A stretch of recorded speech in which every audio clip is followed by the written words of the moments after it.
আজকে তোমাদের সাথে শেয়ার করব মন্দারমণি যাওয়ার পথে আমরা কোথায় খেয়েছিলাম এবং মন্দারমণিতে গিয়ে আমরা কী কী খাবার দাবার খেয়েছিলাম। মন্দারমণি যাওয়ার পথে আমরা চলে গেছিলাম শেরে বেঙ্গল রেস্টুরেন্টে, যেখানে ছিল আলুর পরোটা আর বড় সাইজের ধোসা, যেটা আমার ছেলে এনজয় করছে।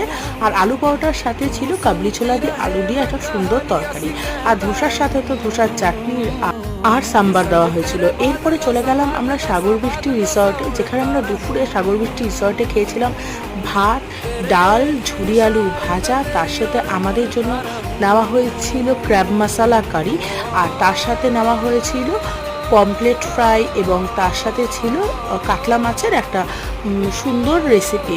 তো এরকম ঝুরি আলু ভাজা দিয়ে, ভাত দিয়ে, ডাল দিয়ে কিন্তু অসাধারণ লাগে খেতে। আমরা মন্দারমণি ঘুরতে গেলে অবশ্যই সাগরবৃষ্টি রিসর্টটা একবার ভিজিট করতে পারো। তো আজ আসি, দেখা হচ্ছে অন্য ভিডিও নিয়ে। টাটা।